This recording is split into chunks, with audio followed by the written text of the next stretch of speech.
Christophe Dansette nous a rejoint pour l'info éco. Bonjour Christophe. Bonjour Pauline. On va parler de ce qui se passe en France, des agriculteurs qui vont bloquer aujourd'hui 13 raffineries, et ce jusqu'à mercredi au moins. En cause, l'utilisation d'huile de palme dans la raffinerie des biocarburants de Total de la Mède qui doit rouvrir cet été. Donc Christophe, pourquoi les syndicats d'agriculteurs reprochent-ils ainsi à Total de jeter de l'huile sur le feu?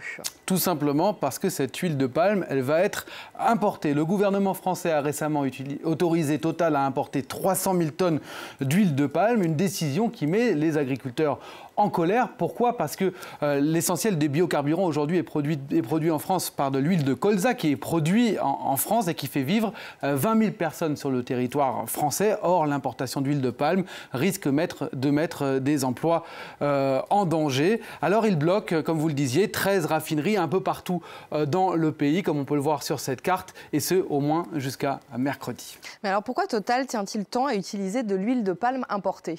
Là aussi, la réponse, elle est assez simple, parce que l'huile de palme, elle est tout simplement moins chère. 25% moins chère, pour vous donner un ordre d'idée. Une tonne d'huile de palme coûte en moyenne 150 € de moins qu'une tonne d'huile de colza. Alors écoutez ce qu'en dit un des porte-parole de Total. Aujourd'hui, pour produire un biocarburant rentable, il faut notamment y intégrer de l'huile de palme parce qu'elle a un meilleur taux de rentabilité. Mais ça ne veut pas dire qu'on s'en tient à cela. Nous nous sommes bien sûr engagés à intégrer du colza produit par les agriculteurs français. Et donc c'est le prix aussi qui fait le succès plus global de cette huile de palme. Tout à fait, l'huile de palme, elle est extrêmement facile à cultiver et son palmier extrêmement rentable. Pour un hectare de palmier permet de récolter un peu plus de 3 tonnes d'huile de palme. C'est beaucoup plus rentable que l'huile de colza, de tournesol ou de coco qui ne permettent simplement de produire que 0,7 tonnes.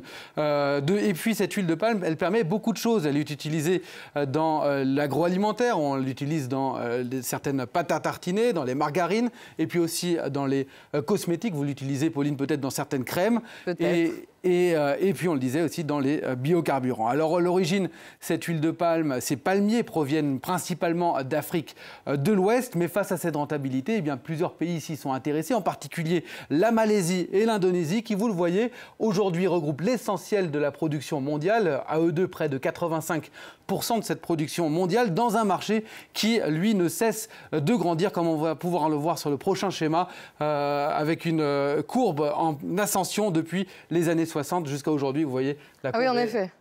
C'est assez impressionnant la remontée. Le problème, c'est que cette huile est très critiquée, et pas simplement parce qu'elle n'est pas produite par des agriculteurs français.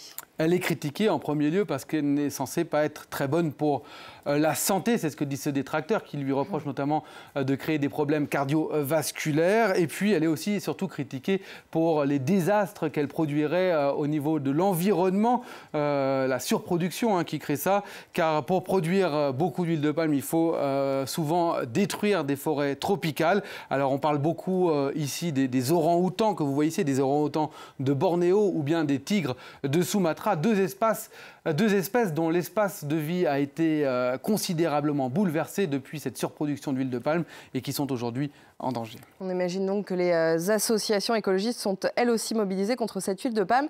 Alors est-ce qu'il y a vraiment des résultats ?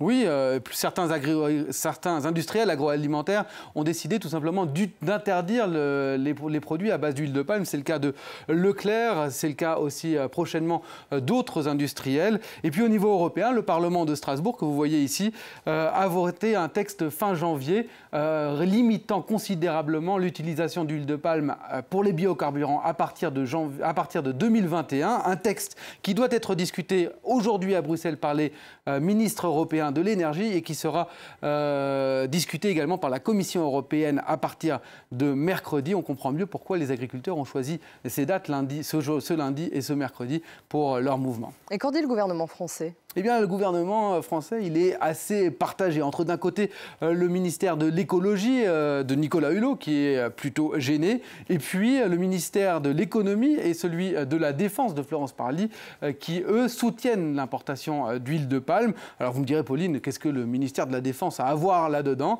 Eh bien, la réponse, c'est que l'Indonésie et la Malaisie font pression sur la France pour qu'elle ne limite pas ses importations d'huile de palme, tout simplement parce qu'ils disent si jamais vous limitez ces importations, eh bien on va vous acheter moins d'avions, moins de Rafale, moins d'Airbus.